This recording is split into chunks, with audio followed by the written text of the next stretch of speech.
Bueno, bien, buenas tardes a todos. Mientras nos vamos acomodando y seguimos admitiendo personas que ya están entrando en la charla, le damos la bienvenida, agradecemos por estar una vez más acompañándonos en este ciclo de charlas de Interactiva, organizados desde Agroactiva para poder afrontar la pandemia ya del mes de marzo, llegándose a las últimas instancias de Interactiva, en este caso con una charla que va a ser más que especial.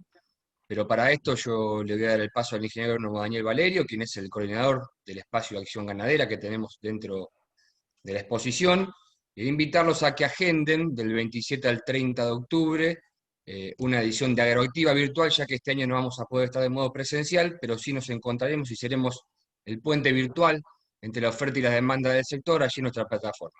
Así que Daniel, te doy el paso a vos y muy buena charla. Gracias, Mariano. Muchas gracias. Bueno, bienvenido a todos, bienvenidos a todos, arranquemos bien. Sí, a mí mi función es coordinar este espacio de acción ganadera hace unos años y en realidad se trata de haber llevado la ganadería a las dinámicas. Así como la agricultura está siempre tan representada en estas exposiciones a través de sus máquinas, los plots, semilleros y demás, lo que hicimos fue tratar de llevar también a la ganadería, y la gran particularidad que tiene es que tenemos un espacio cuando se hace en forma presencial, y ahora va a ser también en forma virtual, un espacio de la exposición, una manzana de la exposición, donde armamos ahí todas las instalaciones con corrales, vacas, con terneros y demás, y distintos especialistas dan talleres en los que la gran particularidad es que la gente puede meter mano, o sea, por supuesto, con todos los cuidados necesarios, en todas aquellas actividades que se puede hacer, y con el total control de los especialistas. Pero lo que valorizamos mucho es tanto qué hacer como cómo hacerlo, y enfatizamos eso, y la verdad que estamos muy contentos. Ya han pasado miles de personas en los últimos años por estos talleres, y bueno, seguramente seguirá siendo así. Para este año lo estamos organizando, pensábamos que iba a ser imposible, pero lo estamos organizando para realizarlo en forma virtual, pero de la forma más parecida posible a lo presencial. Y así va a ser. Ya hemos ideado unas cuantas cosas. Bueno, paso al tema de hoy, importantísimo. Quiero agradecerle el patrocinio de esta charla a Procal y también el auspicio a dos empresas como son Advanta y Class.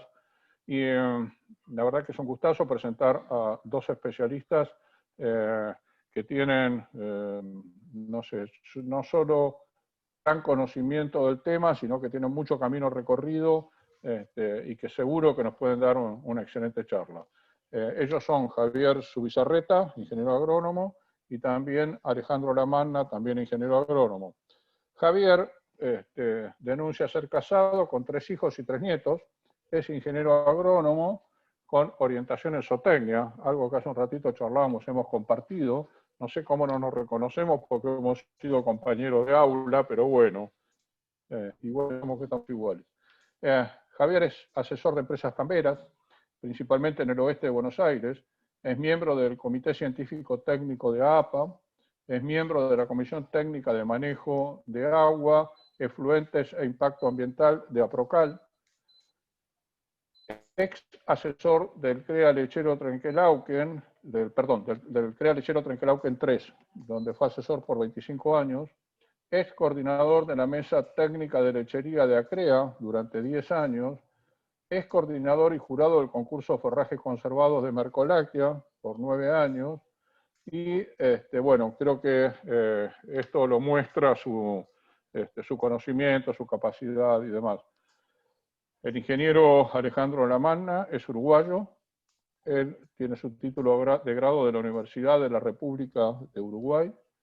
Tiene una maestría en producción animal, un doctorado en nutrición animal y un postdoctorado en ciencia de datos y sensores, que lo realizó en Estados Unidos en la Universidad de Oklahoma. Es investigador principal referente de línea Uruguay en nutrición y ambiente, y es integrante del Comité Técnico del Manejo del Agua, Efluentes e Impacto Ambiental desde el 2009, y desde hace 2 años en el área internacional del Cono Sur, todo esto último en la Procal. Bien. El título de la conferencia es Manejo de suplementación a campos y uso racional de corrales, y yo no les robo más tiempo a los disertantes y va a arrancar Javier. Javier, la sala es tuya y te escuchamos. ¿Se me oye bien? Sí, se escucha. Hola. Perfecto. Muy bien. Bueno, buenas tardes a todos. Por lo pronto quiero agradecerle a la gente de Agroactiva, a Daniel, a Mariano, a la gente de APROCAL, en especial a mis compañeros de la Comisión Técnica de Agua, Efluentes y Ambiente, de los cuales aprendo mucho todos los días. También a Alejandro Lamana por compartir este rato, y a todos los presentes, que espero que podamos, a través de la charla y a través de las preguntas posteriores, hacer un lindo intercambio. Así que bueno, voy a compartir pantalla para iniciar la charla. A ver si ahí aparece. ¿Se la ven? Sí, a ver. Sí, Javier, se ve perfecto. Bien. Bueno, el tema es manejo de suplementación a campo, que obviamente que es un tema absolutamente amplio, pero yo me voy a referir a una parte de la cosa que ahora les voy a contar, y siempre dentro de, el ámbito de lo que es el sistema tambero, un sistema absolutamente complejo, y teniendo en cuenta su sistematicidad, digamos. El tema de la suplementación me voy a fijar principalmente en lo que tiene que ver con la interacción de la suplementación y el suelo. Básicamente, pensando en los balances y pensando en la sustentabilidad, esa sustentabilidad de los sistemas que tiene que ser económica, social y ambiental. Bueno, lo hemos escuchado infinitas veces, pero no es una soncera. Si falla alguna de esas tres patas, el sistema sin ninguna duda que va a perder su posibilidad de ser sustentable y de permanecer en el tiempo. Y para poder tener esta sustentabilidad tenemos que mirar mucho los balances. Los balances, digamos, dentro, vamos a dejar lo económico y lo social de lado, dentro de lo ambiental, balance de lo que tiene que ver con el aire, cuestiones que están en el aire, cuestiones que están en el agua y cuestiones que están en el suelo. Y dentro del suelo también tenemos que estar siempre pensando de modo sistémico en que cada factor que nosotros estamos modificando hoy, estamos al mismo tiempo modificando, aunque fuera sin querer, otros factores, o se cambian otros factores.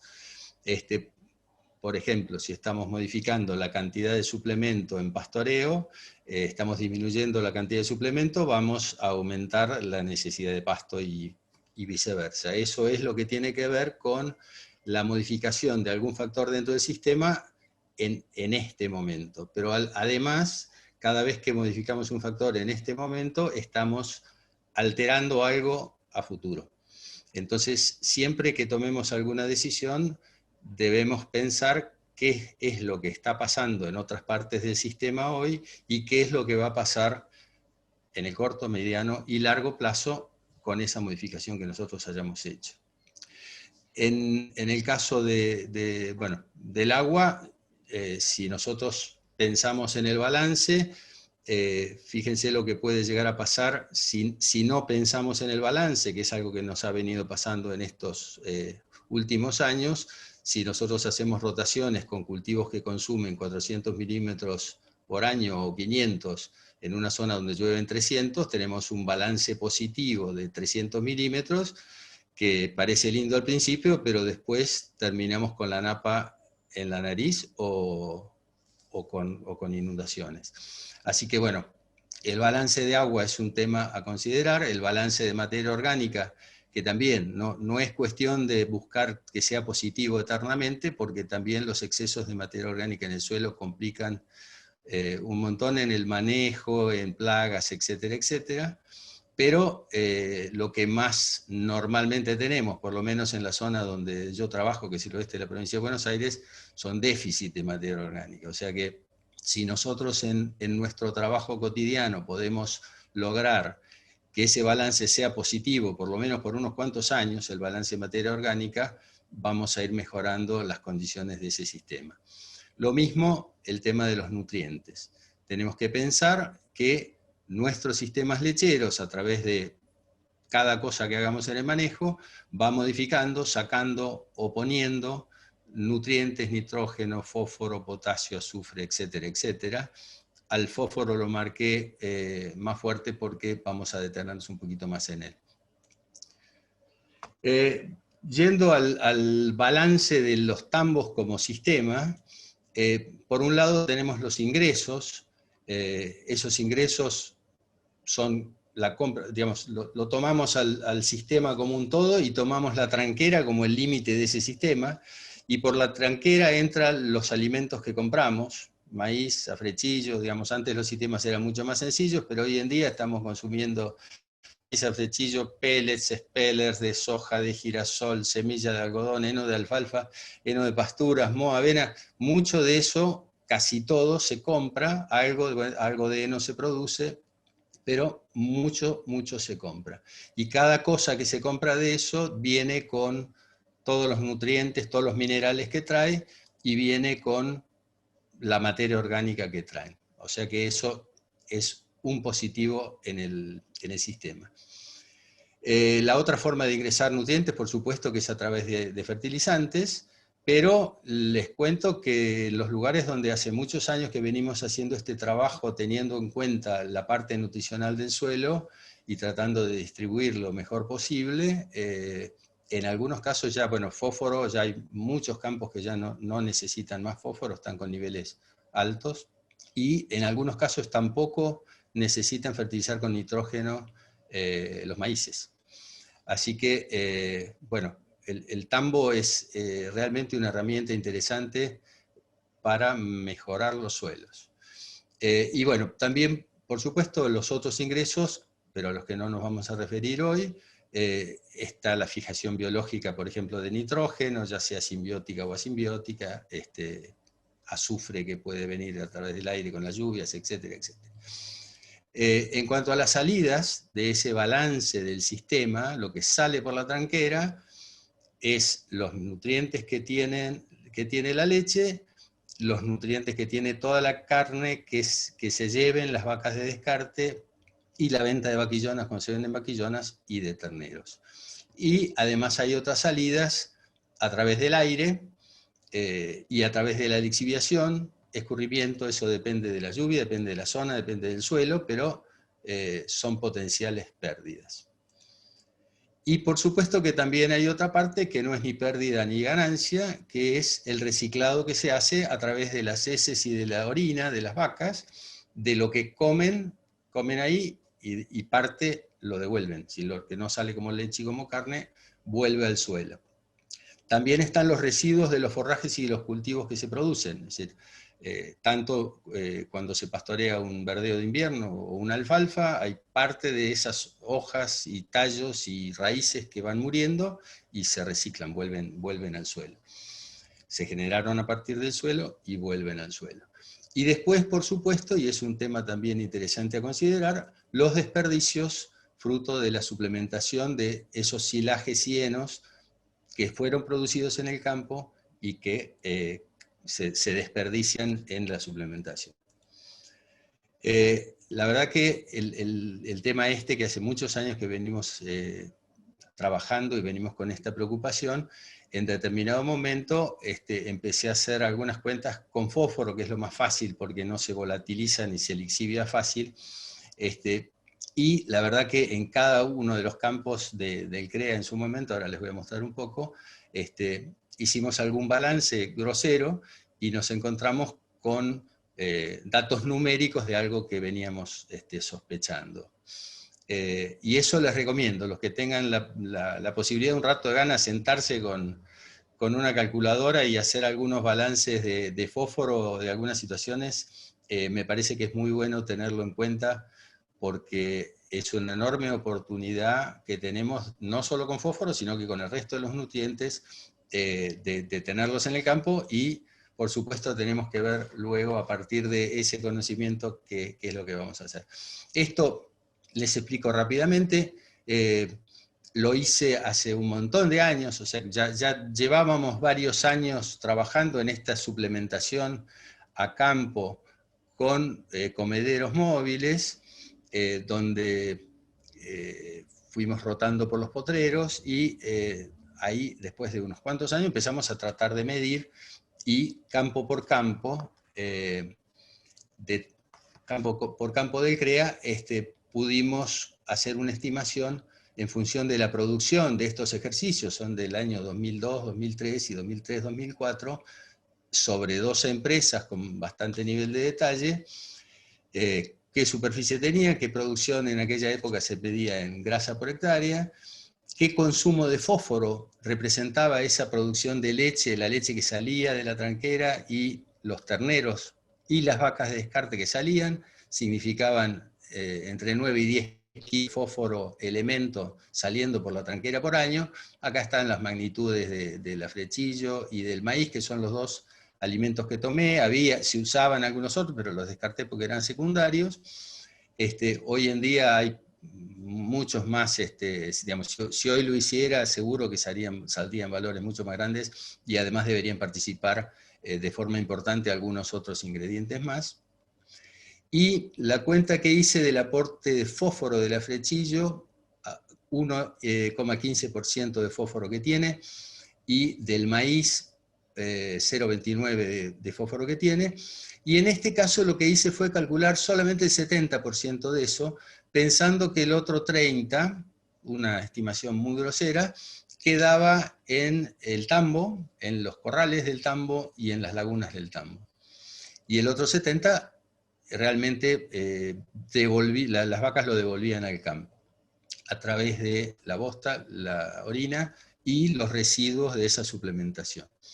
El aporte total de fósforo en este caso resultó ser de 18 y 19 kilos de fósforo elemento, ese 70%. Y calculándolo así, el balance de fósforo para eso fue de 8 y 9 kilos de fósforo por hectárea y por año. Si nosotros no tomáramos el 70%, sino que tomáramos el 100% de lo aportado, es decir, si nosotros consideramos que todo lo que queda en el tambo y en los corrales también se distribuye, estos valores pasan a ser del orden de los 16, 17, 18 kilos de fósforo elemento por hectárea y por año. Que para darles una idea, levantar un punto de fósforo está en el orden de los 5 kilos. O sea que si llegamos a tener 15, estamos levantando alrededor de 3 puntos de partes por millón de fósforo en el suelo. Esto es justamente más o menos en la misma época. Alejandra Herrero publicó en APA algo muy parecido y con valores muy parecidos. Y no me interesa el detalle, pero están los ingresos de fósforo, los egresos de fósforo y el balance en kilos de fósforo por hectárea y por año. 15, 22, 22, hay uno raro que dio negativo, 28, 19, 15, 12, 8, 41, 10, 13, 17 y, bueno, son magnitudes, y 18. Son magnitudes muy, muy similares a las que me dieron las cuentas a mí. Así que, a partir de ahí, realmente teniendo valores de la magnitud de la cuestión, y pensando que esto es fósforo, pero junto con el fósforo va potasio, va nitrógeno, van un montón de nutrientes, dado este balance positivo y mucha materia orgánica, ¿dónde está ese aporte? Y ahí entonces nos hace tomar conciencia de la responsabilidad de saber si queda en la laguna de purines, queda en los callejones, queda en los corrales, y si son una fuente de contaminación o son un recurso útil. Y de nosotros depende que sean la mayor proporción posible recursos útiles y no unas fuentes de contaminación. Entonces, para nosotros fue un tema muy, muy importante lograr redistribuir todas esas fuentes de nutrientes de la mejor manera posible por los campos. Tanto de los purines en la instalación de ordeñe, que digamos que es un tema de otra charla, no lo vamos a ver hoy, y de los lugares de alimentación y descanso. Ahí Alejandro va a referirse más a esa parte. Y, por otro lado, la redistribución de las heces y de la orina y los desperdicios de la suplementación. Esta es la parte de la cual les voy a contar nuestra experiencia de muchos años, principalmente en el oeste de la provincia de Buenos Aires. Por supuesto que este sistema es un sistema más, es una herramienta, no es el único. Cada uno tendrá que ver si le resulta interesante probar, usarlo, mucha gente lo está usando, pero dependiendo de las lluvias, dependiendo de los suelos, dependiendo de las pendientes, dependiendo de un montón de cosas, se pueden elegir este tipo de sistemas o se pueden elegir sistemas más fijos, con instalaciones más fijas, como, bueno, Alejandro les va a mostrar luego. Pero en principio desde los 80 la carga y la suplementación hasta ahora ha ido aumentando, pasando esa suplementación de unos pocos meses por año con silaje de maíz y con un poquito de concentrado en el tambo, y ese silaje de maíz dado pocos meses en el año, a las situaciones de hoy de pastoreo o de sistemas semipastoriles, donde parte de la alimentación la da el pasto, pero dependiendo del rodeo que sea y dependiendo de la época del año, hay encierres y hay suplementación con carros forrajeros o principalmente con mixers, raciones parcialmente mezcladas. Entonces, cuando empezamos con esta cuestión, usábamos los lugares de encierre, algunas lomas arenosas, para no generar barro en los corrales, en los periodos en que se suplementaba. Pero después, a medida que se fue aumentando la suplementación, fruto de una mayor carga y de una búsqueda de una mayor producción individual, fuimos corriéndonos a distintos potreros con comederos móviles. En general, lo que buscábamos era hacer esto en los potreros de pastura de último año, que eran los que estaban más degradados, y nos venía bien toda esa fertilidad para el resto de la rotación, digamos, los maíces y verdeos que venían después. Pero también en algunos potreros y en parte de la rotación que no tuviera verdeos y que se mantuvieran en rastrojo durante todo el invierno, también esos rastrojos los hemos usado con comederos móviles. En los inicios, bueno, era esto. Este tipo de comederos son los que más usamos, y buscábamos las lomas, y así fuimos evolucionando, fuimos avanzando a que en realidad nos interesaba también mucho fertilizar las partes buenas del campo, no solo usarlo como un recurso para no tener problemas en los bajos o cerca del tambo o en los corrales, sino que como una fuente de fertilización y de manejo a lo largo de todo el campo entero. Así que cuando fuimos avanzando, fuimos siempre con superficies grandes, superficies muy grandes, distribuyendo y logrando que esa fertilidad se transmita lo más homogéneamente al suelo de todo el campo.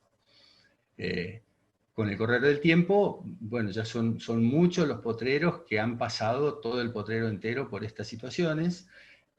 Cosas a considerar y a tener cuidado: los desperdicios, como en cualquier comedero, pero si los comederos son de cemento, uno tiene la posibilidad de juntarlo y dárselo a alguna otra categoría. Acá no, pero por lo menos queda en el suelo.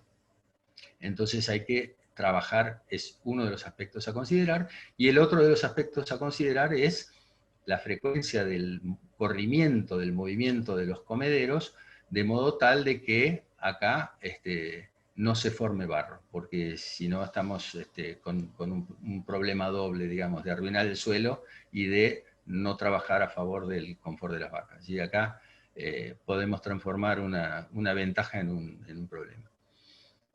Bueno, acá una foto nomás por mostrar, aprendiendo. En este caso, los comederos deberían ir uno pegado al otro para que no haya que estar arrancando el mixer y cortándolo. Pero estos son los comederos con los cuales iniciamos hace un montón de años la cuestión. Y lo otro que buscamos y que encontramos en general, digamos, a medida que nos hemos ido adecuando al sistema, y al sistema lo hemos ido adecuando a nosotros, el confort animal que se logra es muy alto, porque realmente uno evita el barro bárbaramente y puede manejar con mucha elasticidad todas esas cuestiones.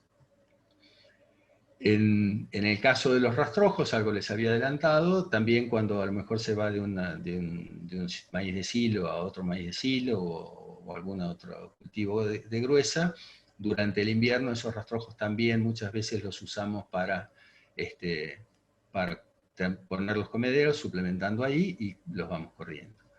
En ese caso, muchas veces usamos rastras para, digamos, tanto en pastura como en rastrojos, usamos rastras de distinto tipo para homogeneizar y para esparcir con mayor precisión las bostas y la materia orgánica en general.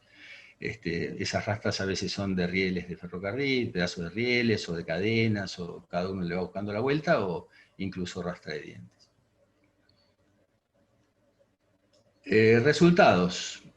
Básicamente, después de unos años de redistribuir de ese modo la comida y la bosta y todo lo demás, los valores de fósforo, que son los que más fácil se miden y son entonces los que más hemos medido, los tenemos en general en los potreros entre 20 y 40 partes por millón. Es lo que tienen los tambos de esta zona, que hace muchos años que vienen haciendo eso.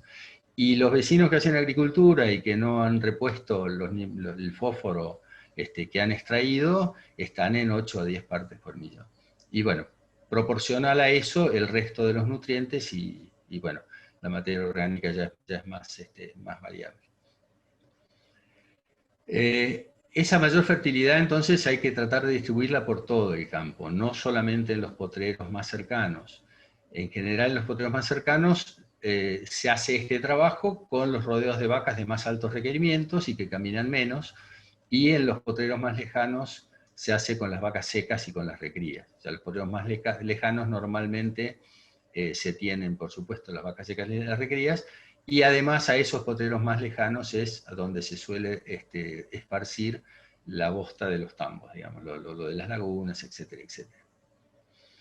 Los primeros años los comederos se movían con frecuencia insuficiente, entonces se nos juntaban excesos de material en algunas partes, pero bueno, hemos ido aprendiendo a correrlos y a manejar el timing adecuado como para poderlos correr de la forma más lógica posible. Hoy en día se corren mucho más seguido y en función de las necesidades, si llovió, si no llovió, lo que sea, y el efecto sobre los potreros es mucho más parejo. En el año 2007 el ingeniero Juan José Cerejido hizo su tesis de grado, haciendo análisis de esas zonas donde se habían corrido los comederos, se había suplementado corriendo los comederos, y se encontraron entre 100 y 200 partes por millón de fósforo en esas partes tratadas. En aquella época todavía se corrían los comederos menos frecuentemente de lo deseable. Sí, sería bueno no llegar a tanto acá, pero tener muchas más hectáreas con niveles de 30, 40 partes por millón. Y el efecto residual, lo otro que vemos es que dura varios años. Es decir, independientemente de la cuenta que uno haga de balance, la materia orgánica, digamos, no es lo mismo fósforo con un fertilizante mineral que a través de un fertilizante orgánico. Y el confort animal es muy bueno, porque uno puede elegir dónde poner los comederos, dónde poner las vacas, y escaparse del barro, manejarlo con mucha elasticidad, y ocupando superficies realmente grandes, con bajas cargas. Después pasan algunas cosas dentro de lo que son los resultados que se notan visualmente. Yo no sé si ustedes ahí en sus computadoras podrán verlo, pero acá hay una raya marcada. Toda esta parte del potrero tuvo ese tratamiento con la suplementación, con encierres y con los comederos cambiándose de lugar.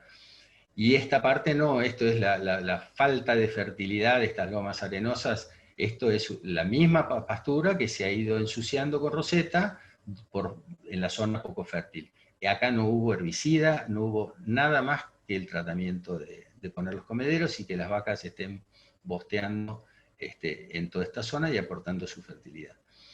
Lo mismo, este es un potrero que se sembró de alfalfa, y de acá para allá había sido corral, digamos, corral móvil, y de acá para acá el resto del potrero. O sea, todo esto se sembró el mismo día, y en función de la fertilidad por el tratamiento, hubo una mitad del potrero que tenía una fertilidad muy diferencial al resto.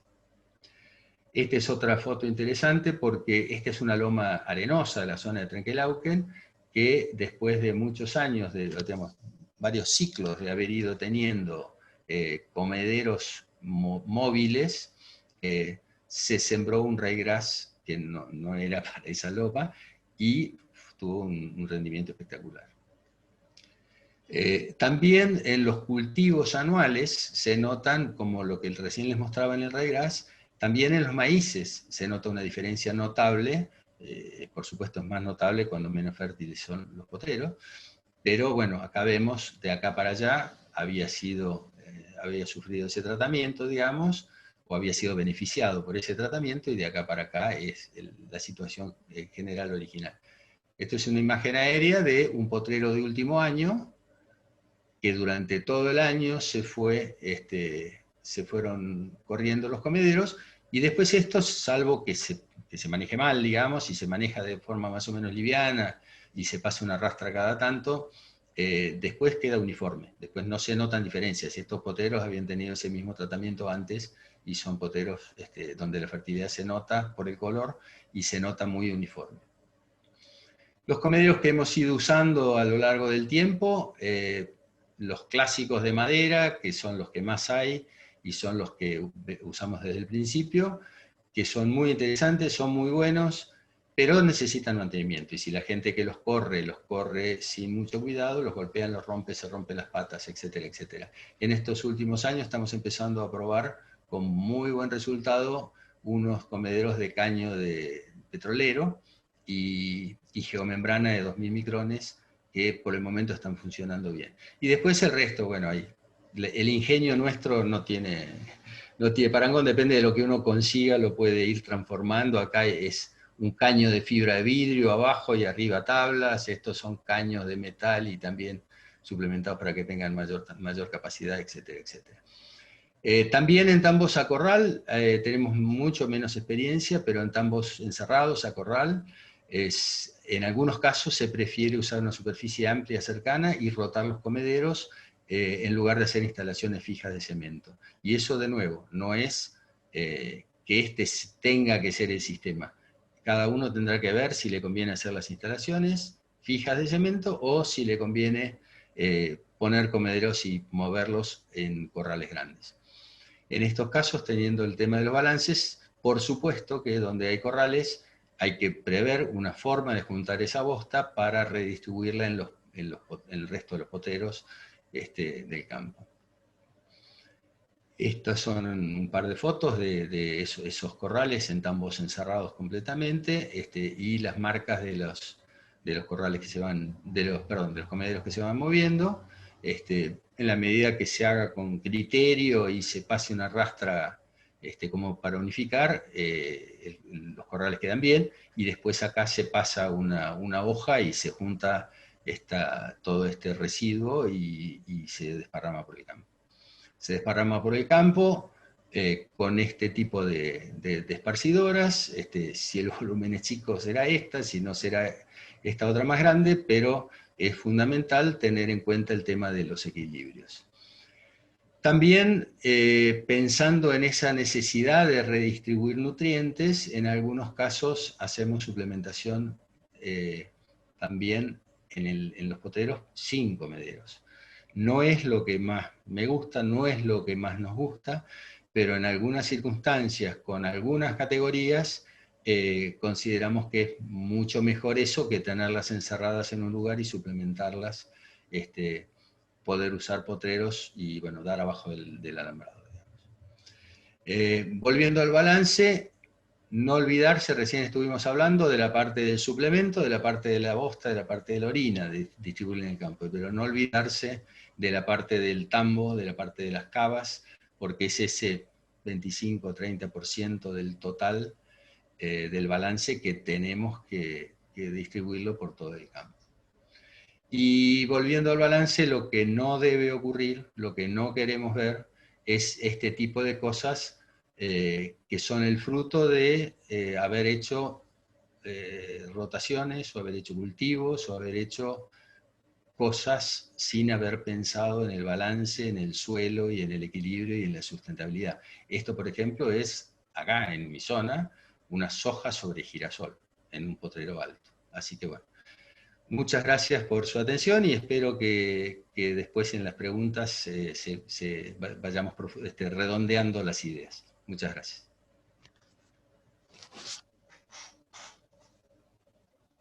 Bueno, le damos paso a Alejandro entonces, Alejandro Lamanna, que va a continuar con la segunda parte de la charla. Alejandro, adelante vos. Sí. Gracias. No.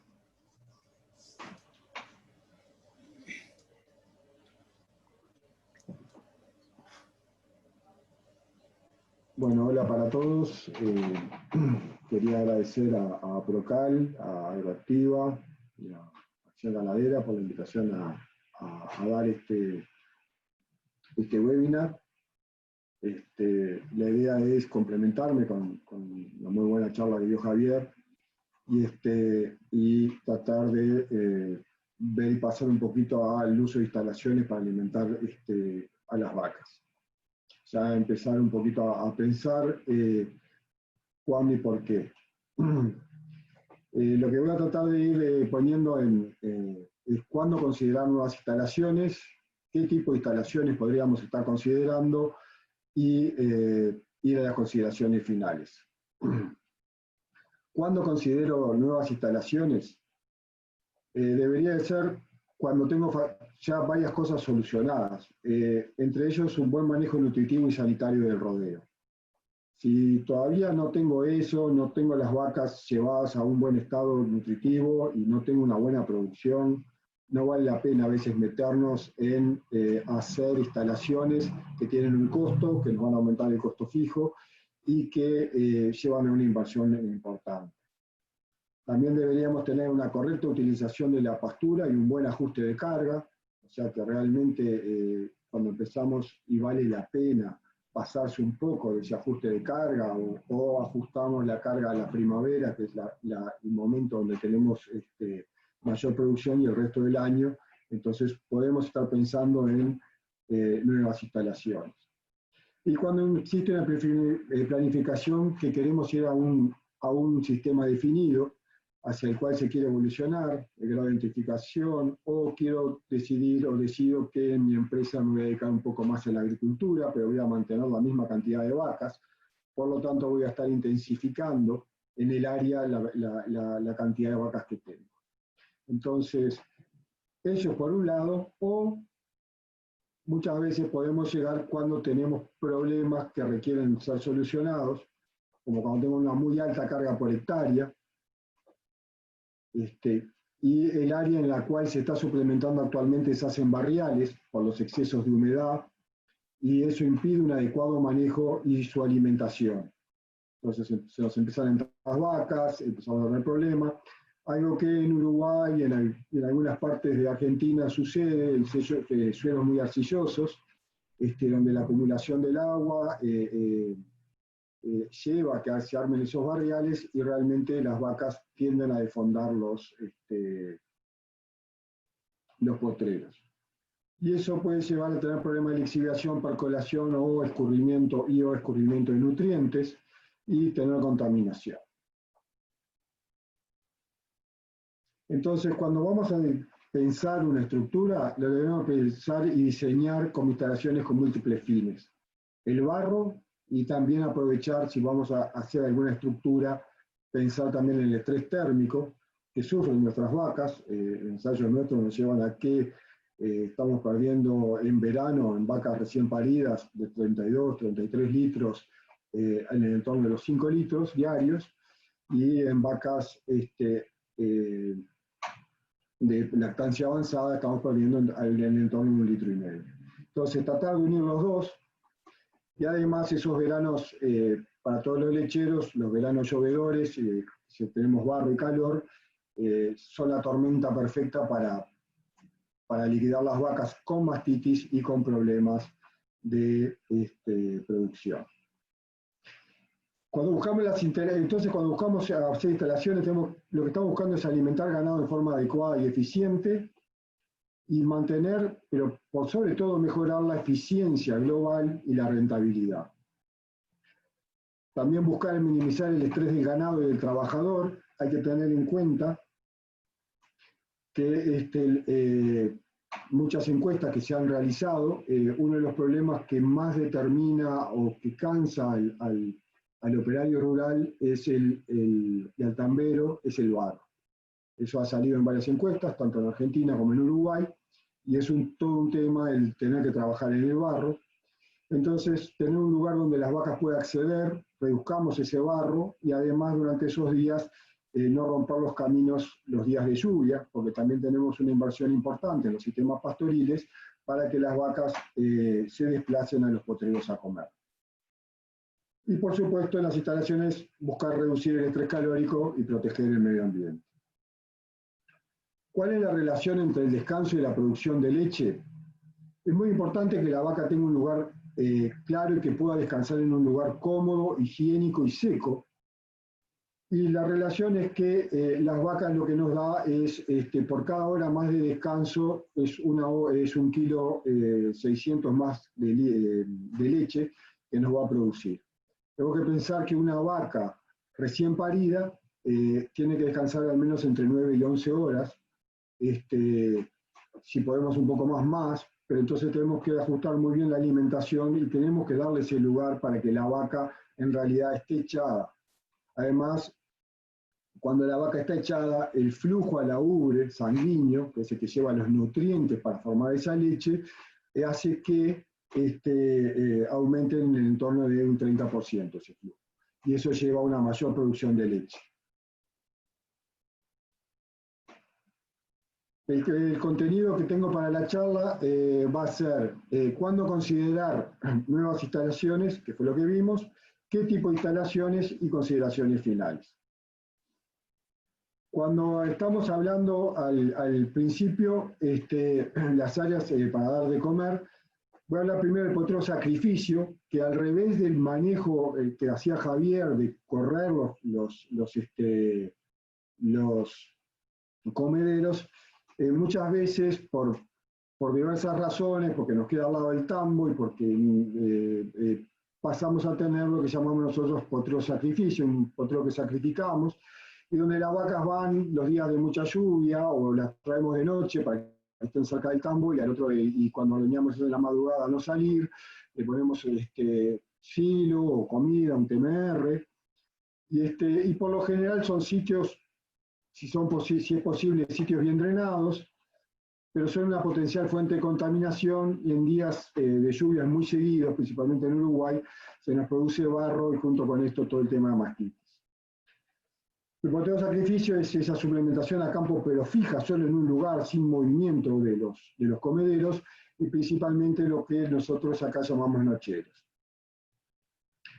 En Uruguay además tenemos muy baja infiltración y la cercanía de arroyos y ríos, y somos levemente ondulados, lleva a que haya mucho escurrimiento superficial hacia represas, arroyos, ríos, y eso lleva a una contaminación y a una preocupación de las autoridades y de los tamberos también, por supuesto, por la contaminación de fuentes de agua, que muchas de ellas nutren a las ciudades de este elemento. Allá nosotros estuvimos evaluando todos estos potreros sacrificio, fuimos y estuvimos viendo en cada uno de ellos, y lo que sacamos sí era que era, principalmente para Uruguay, que lo que más nos interesa es el fósforo, muy alta la cantidad de fósforo que queda localizada en ese lugar. Con lo cual estamos perdiendo el poder llevar a otros lados, porque en realidad queda en ese potrero que lo tenemos siempre como nochero y aumenta la cantidad de escurrimiento superficial. Si bien acá ustedes ven diferentes departamentos, cada uno correspondía a un tipo de suelo, y esto fue en más de 30 a 35, pero fíjense ustedes a qué valores algunos de los niveles de fósforo llegaron en superficie. Uruguay, por problemas con el agua, tiene como máximo las 31 partes por millón. No podemos pasarnos de 31 partes por millón de fósforo en los suelos. Sacando esto, entonces, ¿qué otras alternativas podemos tener? Y bueno, lo primero que surgió y que se ha trabajado son las pistas y patios de alimentación. Hay que seleccionar el sitio, primero siempre lo que hay que verificar, las normas legales, si existen normas legales en el país, en la provincia, o en donde estemos. Tenemos que tener cercanos a la fuente de comida y al tambo, muchas veces cercanos al tambo para que las vacas no caminen tanto, cercano a la fuente de comida, porque muchas veces hemos visto patios de alimentación, pero donde está la plaza de comidas, la llamada plaza de comidas, está lejos, y ahí vemos que de repente hace casi que 1 kilómetro menos, o ahí el mixer yendo, cargando, yendo y volviendo para atrás, con lo cual pasa a ser problemático. El suministro de agua, las vacas que pueden llegar a tomar a diario es entre 70 y a 130 litros diarios por vaca, o sea que si les vamos a tener ahí, tenemos que también tener una buena fuente de agua. Por lo general no son sitios para tenerlos todo el día, son sitios donde van a comer por 2 o 3 horas, pero es muy importante que tengan acceso al agua en ese momento, principalmente ya sea a la salida del tambo. Y la posibilidad de uso de otras instalaciones, por ejemplo, el escurrimiento del sistema de efluentes del tambo, entonces la proximidad del tambo nos permite también solucionar de la misma forma todo el tema de efluentes, y siempre yo digo hay que tratar de pensar en las futuras expansiones, o sea, sé que es difícil, pero uno siempre tiene que tratar de imaginarse cuál sería mi proyecto final para el tambo, y a partir de ahí tratar de ver cuál sería mi futura expansión y tratar de hacer lo que nosotros decimos avanzar por módulos, en vez de hacer inversiones grandes que después pueden no llegar a tener sentido, y ir viendo cómo podemos ir dominando la cosa, pero siempre con la idea y dejando lugar para posibles expansiones. Este es el patio de alimentación donde se le da de comer a las vacas, el patio de la plaza de comidas, o donde se va cargando el mixer al lado, en estos silo, bolsa, donde hay granos y donde hay silo, se hace la mezcla, el agua, donde está para los bebederos, para alimentar todo el tema de los bebederos, y después tengo la parte de fluentes y escurrimiento superficial, toda la parte que escurre de acá. Tenemos esto es más o menos lo que debería estar en una plaza de comida, en un patio de alimentación. Esto es otra visión, esto es otro tambo, en el cual lo que aprovecha son los sistemas de fluentes, para acá saca toda la parte de sólidos del patio, y aprovecha las 2 caídas y viene a los separadores de sólidos y posteriormente a las lagunas. Esto es parto, cuando nosotros estamos trabajando con esto, tratar de buscarle la misma, no hacer de más instalaciones, sino tratar de ir pensando en las instalaciones para que abarquen los dos, y poder de esa forma controlar el tema de cualquier escurrimiento superficial y toda la parte de limpieza de la sala de orden. Acá vemos otro también, acá tiene el patio de alimentación, acá está el tambo, viene acá, y de acá viene una extrusadora, y de esta extrusadora prensa pasa toda la parte de líquido hacia un sistema de lagunas para ir reteniendo el agua. Así que acá lo que se ve es, y que es importante siempre, es tratar de ir armando todo. También, aunque no lo vayamos a hacer ahora, es a veces también importante pensar en que capaz que en el día de mañana voy a hacer un flashing, o sea, puedo hacer recircular agua de la laguna para la limpieza del corral. Entonces, tratar de preverlo, aunque no se haga la inversión ahora, pero dejar todo armado. Entonces, para esto precisamos que esto tenga una sola caída y por lo general que el agua no encuentre lugares donde choque y se abra para los costados. Esta es otra situación, otro patio de alimentación, acá con lagunas en paralelo, puede sacar para una para la otra y una segunda laguna, y después se va limpiando. Cualquier sistema de estos nosotros tenemos que ser muy conscientes con el ambiente y tener un sistema de efluentes preparado, y eso después lo llevamos para el campo. Acá es otro sistema, las vacas comen la parte central, el mixer pasa por el lado de afuera, y este es al revés, la comida va en el centro y las vacas entran por el lado de afuera. Si ustedes ven estas dos, lo que hacen es recirculan el agua y lavan a través del flashing, lavan todos los restos y todo. Entonces la propia laguna, de la propia laguna de efluentes, llevan para allá y allá un operario abre y va saliendo todo el agua y eso hace la limpieza. Para eso tenemos que tener que podamos canalizar cada una. Algunos conceptos sobre bienestar animal. Las vacas no les gusta estar paradas sobre hormigón. Entonces, tenemos que pensar que la vaca no puede pasar más de 2 o 3 horas parada sobre el hormigón. A mayor tiempo parada en una superficie húmeda, mayor el riesgo de estrés de la vaca y problemas de pezuñas. Y siempre hay que darle un lugar a la vaca para echarse seco e higiénico. Algunas de las veces lo que se ha planteado en muchos tienen un patio de alimentación y al lado un potrero, donde la vaca se va a echar y rota ese potrero, pero la parte de comida principal y todo se da sobre un piso firme.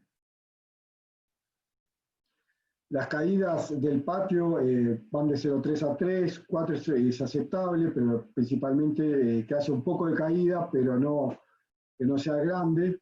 Se puede pensar en un baño pedal, y la pestaña en el borde de 5 centímetros ayuda a mantener el escurrimiento y la limpieza y levantar la pezuña. Muchas veces piedras que vienen asociadas en la pezuña se deja caer por esa levantada que hace la vaca para entrar. Ahí tenemos lo que sería una pestaña. ¿Cuál es el ancho de donde va a estar parada la vaca? Y eso se lo muestro brevemente. Esto es,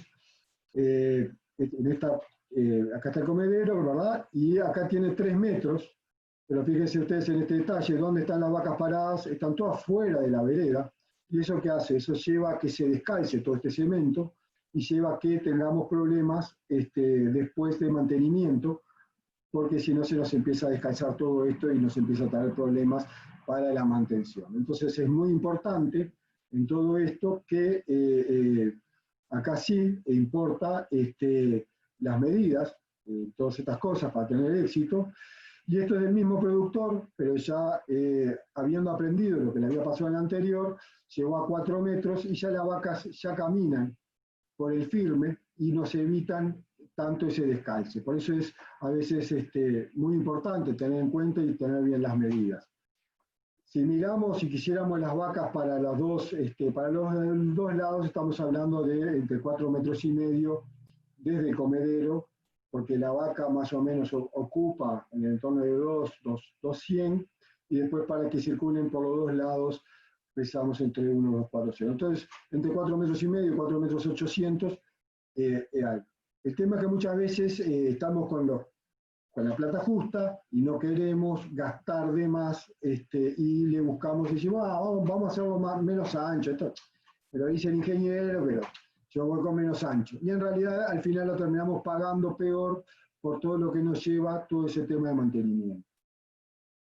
El ranurado, bueno, el ranurado lo mejor es cuadrado triangular, porque las vacas se mueven en realidad para los dos lados, pero si no, si hay un solo, el rayado es paralelo a su mayor caminata, porque la vaca tiende a abrirse si va caminando hacia adelante, tiende a abrirse para los costados en la patinada, y eso es importante, entonces que el rayado acompañe los tramos más largos, o sea, que son un rayado, profundidad de 2 a 25 milímetros, anchos 20 a 25, y espacio cada 100 a 125.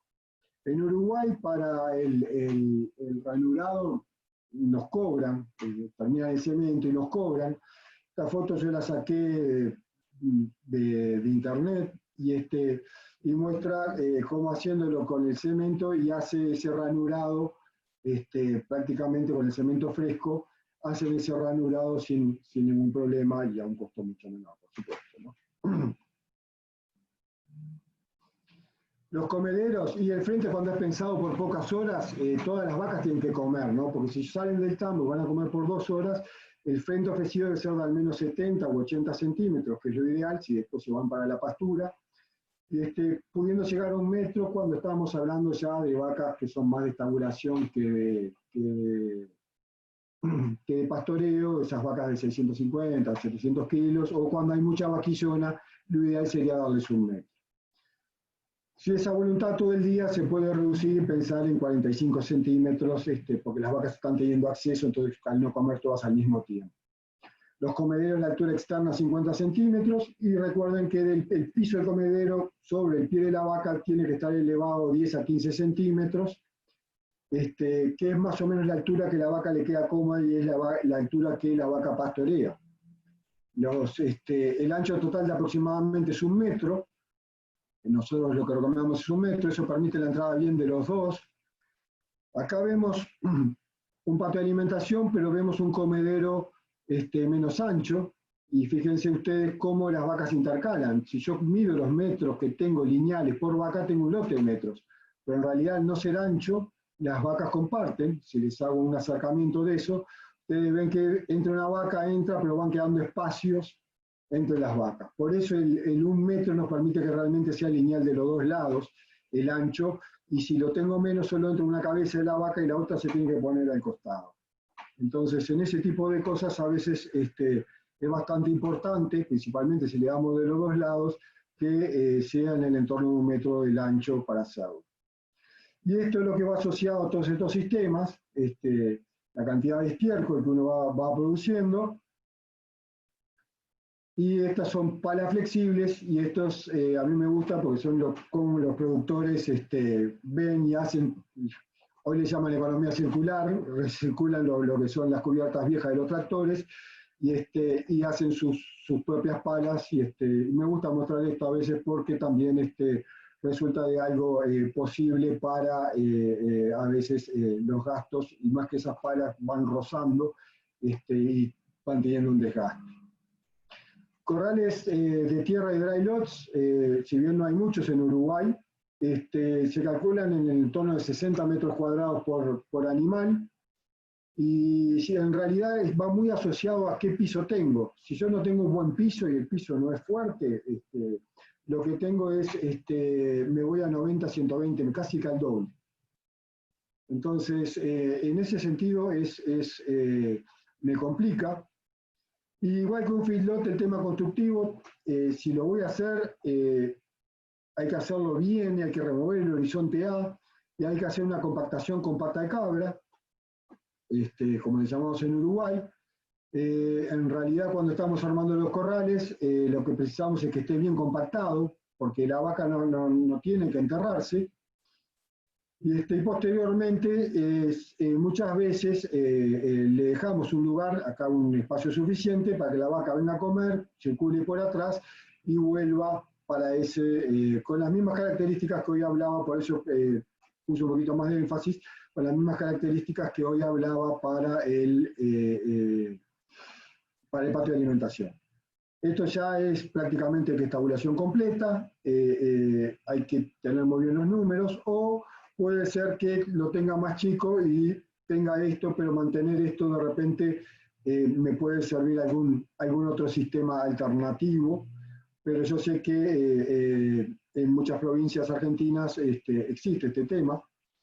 Por supuesto, aprovechar las sombras, Y siempre tenemos que juntar o tratar de ir previendo, esta es una de las tantas lagunas que tiene este lugar, esto es en Uruguay,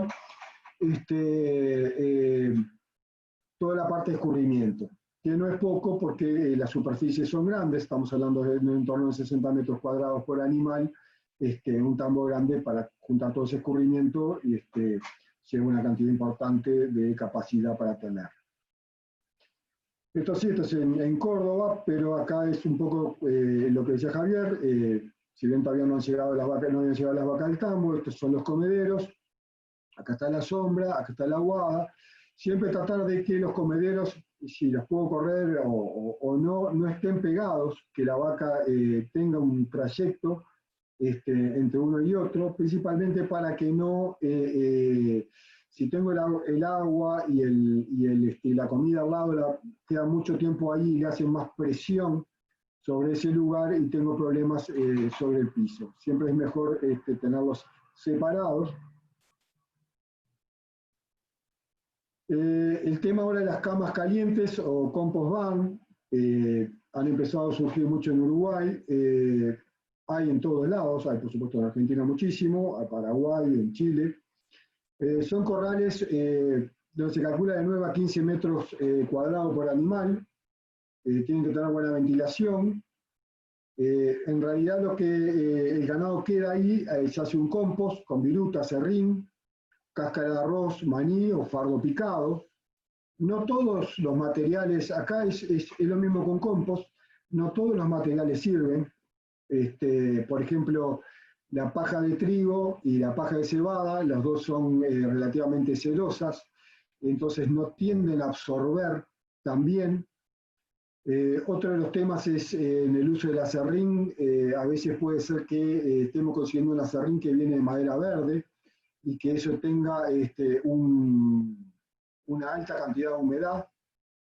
Entonces precisamos bien, porque lo que precisamos es que ese ayude a secar y principalmente le dé una fuente carbonada al estiércol y a la orina, y eso ayuda a calentar, y eso que calienta es lo que le ayuda a perder este calor. Se agrega material cada 2 o 5 semanas, o cuando se empieza a ensuciar mucho la vaca, que está muy húmedo. Podemos controlar metiendo la mano y sintiéndolo caliente. Si lo sentimos, si metemos la mano, por lo general se trabaja 2 o 3 veces, se mueve 2 o 3 veces por día con un rotobador o un cincel, pero muy livianito que entre eso. Y en realidad si metemos la mano y está frío y duro, en realidad no estamos haciendo bien las cosas. El compost fundamental en la cama caliente que se forma con un correcto manejo de ayuda al secado, la humedad debe estar entre 45 y 55%, la temperatura entre 45 y 55 grados, y la relación carbono-nitrógeno 30:1. A nivel práctico es imposible saber la relación 30:1, pero si entramos y sentimos mucho olor amoníaco, lo que nos está diciendo es que esa relación está por debajo de 25:1.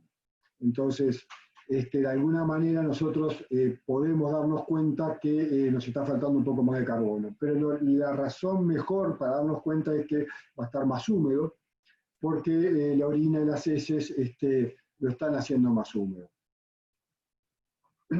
Acá es antes de arrancar. Esto es en la Facultad de Agronomía en Paysandú, que estuvimos. Y acá en Uruguay hoy estamos en la discusión si precisamos esta parte de acá de cemento y después entra el tema, o puedo hacerlo directamente todo compost.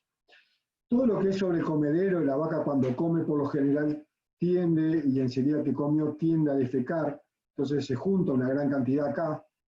Si optamos por no tener una vereda, que debería ser una vereda igual de la que hablamos, si optamos por no tener una vereda, uno de los problemas que vamos a tener es que va a haber mucha presión y humedad sobre eso, y eso lo vamos a tener que estar agregando mayor cantidad de una fuente carbonada, digamos, cáscara de arroz, cáscara de maní, o fardo picado. Entonces es muy importante hacer. De esta manera acá no tenemos ese problema. Para verano podríamos llegar a tener una neblina o algo que moje un poquito la vaca, que junto con el ventilador le dé un poquito, que no podemos hacer eso porque lo que no podemos hacer en una cama caliente es que se nos moje, porque la cama caliente precisa mantenerse relativamente seca. Este sistema, no hay buenos y malos, esto lo que tiene es que tengo que limpiarlo y juntarlo. Con respecto al otro sistema, que si está solo, sin esta vereda, nosotros por ahora estamos evaluando unos y otros y cuánto lleva más de manejo una forma o la otra. Este es un productor que ha ido haciendo las cosas como en módulo. Acá está su tambo, acá hizo su patio de alimentación, que lo usa también como calle de entrada y salida, y a un costado colocó su cama caliente. Entonces, en realidad es lo que logró perfectamente es las vacas, cuando llueve, las vacas vienen, comen acá y vienen y se echan posteriormente en la cama caliente. Y la verdad que ha visto muy buen sistema, principalmente para salvar un poco el ir a la pastura en los días de lluvia, y ha visto un buen sistema también porque por 2 o 3 días no están andando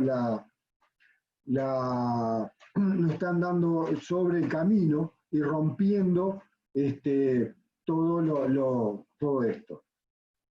Entonces, como se ve, lo ideal hubiera sido techos más altos. Nosotros estamos recomendando que los techos estén entre 5 y 6 metros de altura, principalmente porque si los queremos hacer para estrés calórico, tienen que estar relativamente más altos, ya que acá vamos a tener en el entorno de los 25, 30, 35 en superficie y 40 más abajo, 45 grados, que está generando calor, y entonces para que pueda haber eso, y podemos utilizarlo también en verano si tenemos que suplementar el ganado. Con respecto al fiestón no voy a hablar, porque no escapa un poco al tiempo. Si estoy abierto, si tienen alguna pregunta o comparación. Consideraciones finales. Todo esto depende que lo que hay que tener en cuenta es con qué sistema quiero producir. ¿Realmente me sirve hacer las instalaciones o me sirve ir a un sistema más sencillo? Recuerda que una vez que empiecen con instalaciones, mixer, que por lo menos en Uruguay muchos de los productores tienen mixer, pero si no lo tengo y voy a instalaciones, tengo que ir a un mixer, o sea que no es solo la inversión de la instalación del mixer, juntarse con su asesor, discutirlo bien, y si vale o no vale la pena hacerlo. Eso lo veo como una de las cosas muy importantes a decidir. Entonces ahí entra todo el tema de rentabilidad, qué precio de leche voy a precisar, cuál va a ser mi costo. En lo posible tener una idea. Yo sé que esto es difícil, porque uno arranca en la producción y nunca pensó que iba a terminar con tantas vacas, pero lo he visto. En lo posible tener una idea de cómo se va a crecer, tener esa idea de un proyecto final, e ir haciendo en módulos.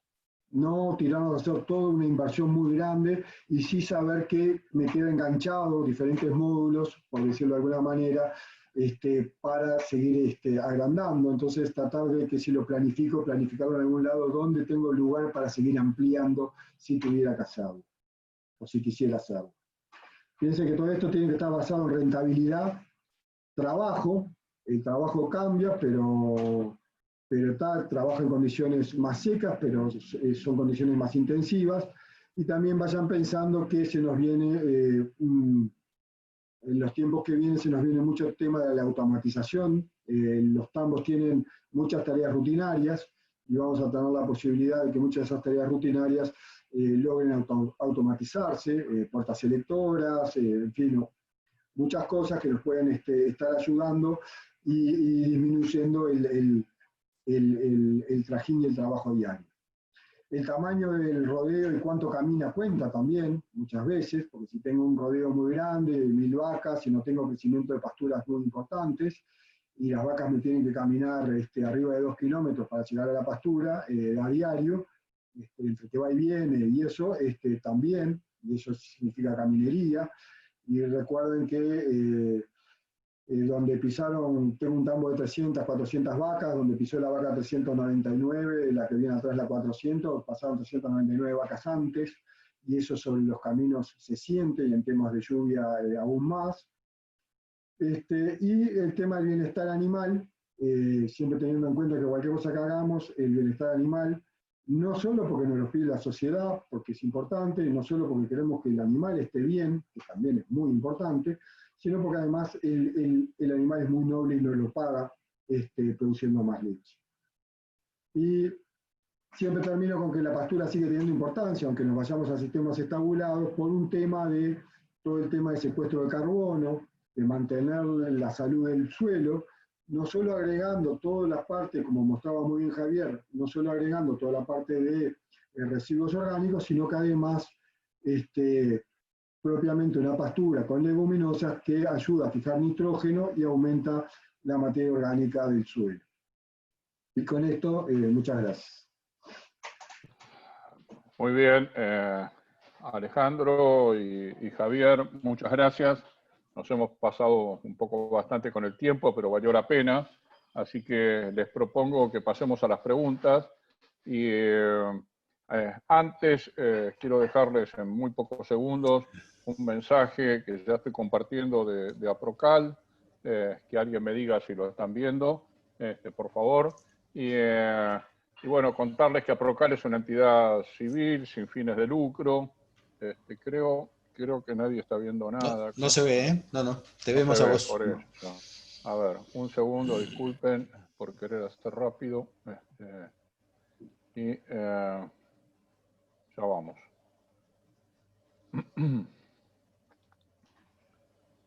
Ahora seguramente que sí. ¿Se ve? ¿Se ve? Sí. Sí. Perfecto. Bueno, les decía que APROCAL es una entidad civil sin fines de lucro que trabaja por la calidad de la leche cruda y de los productos lácteos, o sea que va de toda la cadena, desde la producción primaria y todos los eslabones que siguen. Su accionar está concentrado en la capacitación y durante todo el año realizan reuniones técnicas en distintos lugares del país. Este año, obviamente, muy limitados por el necesario aislamiento social, pero que bueno, lo vienen haciendo, por ejemplo, a través de este ciclo que hemos organizado con Acción Ganadera y donde muchos de sus técnicos vienen participando y a los que les agradecemos mucho. Estos son los socios protectores de APROCAL, lo que ustedes están viendo, que son los que posibilitan todas esas acciones. Por otro lado, el gran evento anual de APROCAL es la vaca alrededor de la ubre. En estos días ya empezó, es el 6º episodio. Ya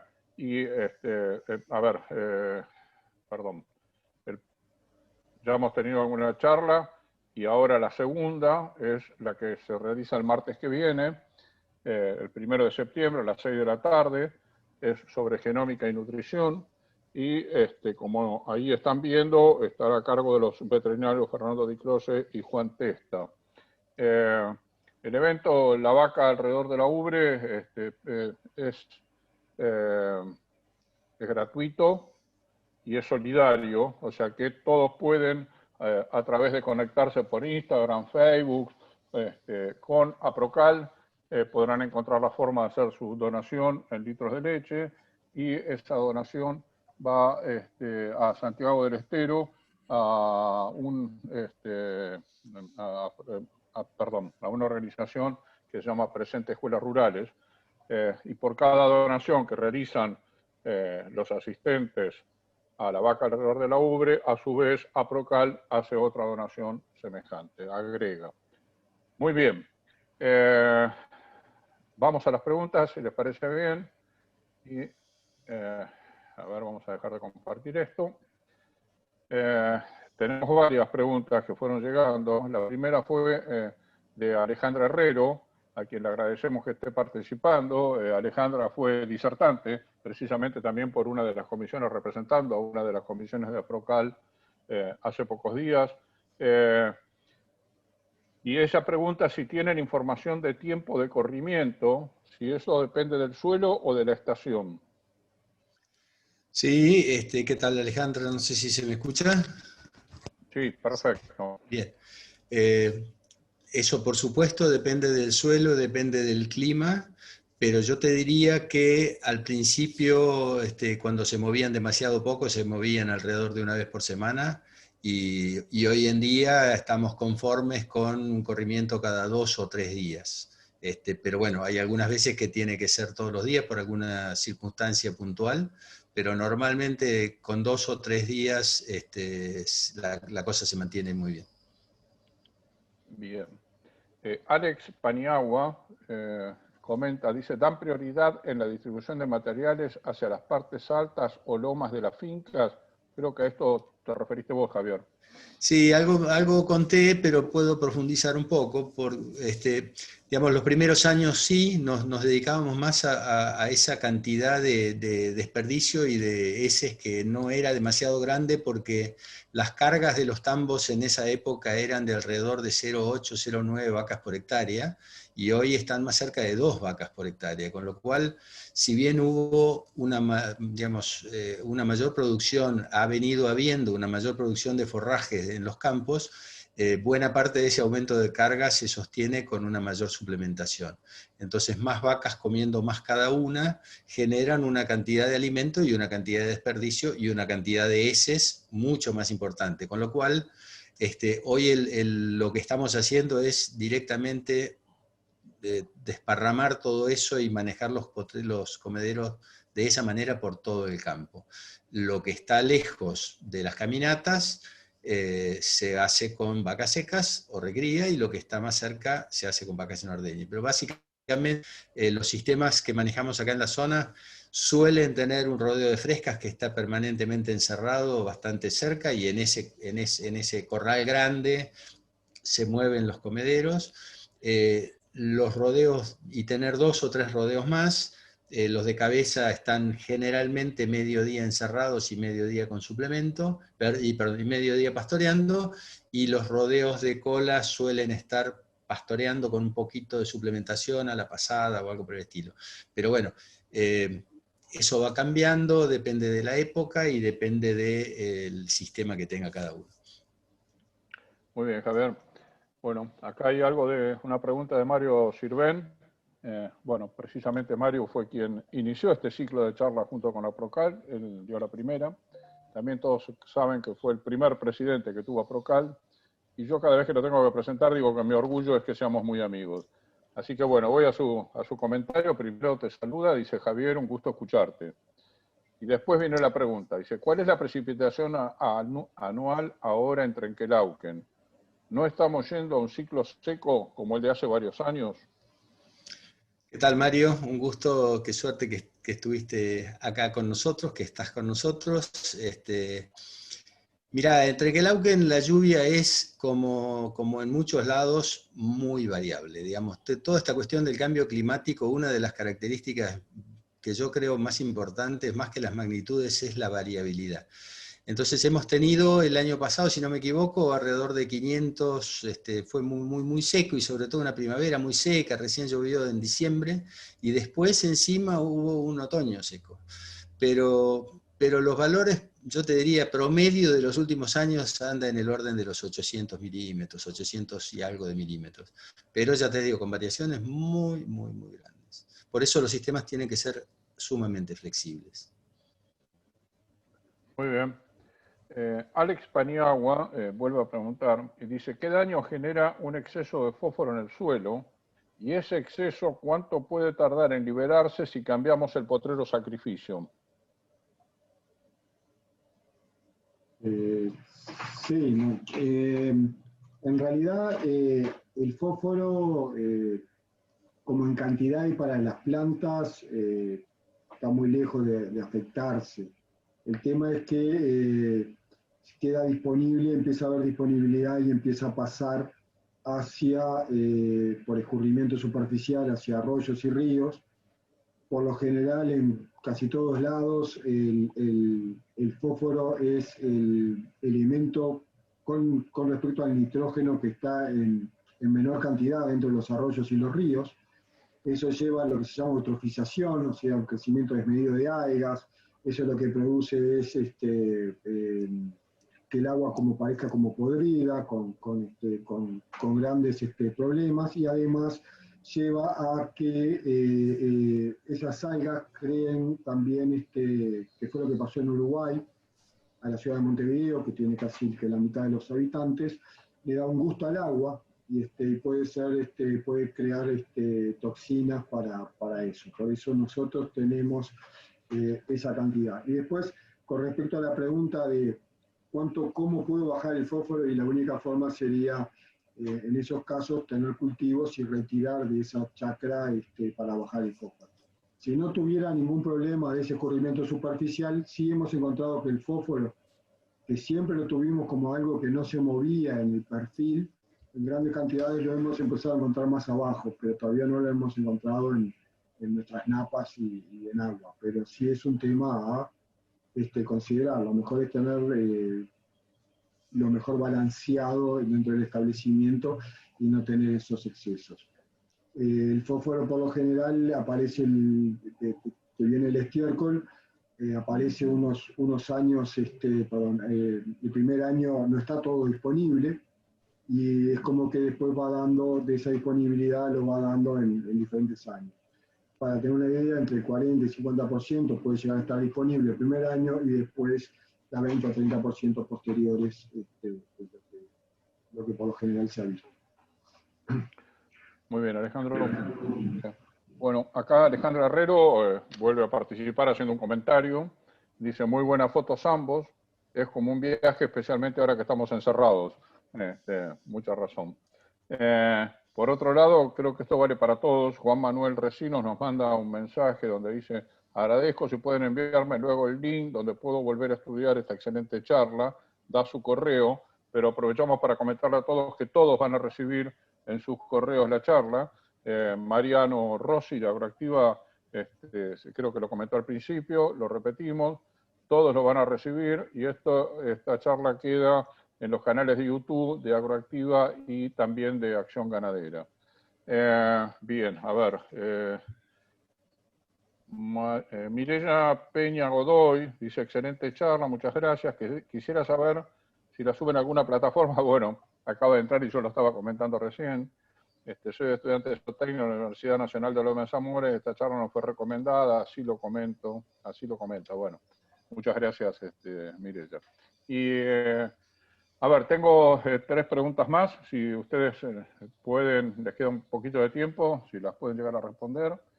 Una es de Norberto Martínez, dice, ¿dentro de qué sistema de rotación están implementando el trabajo con comederos móviles?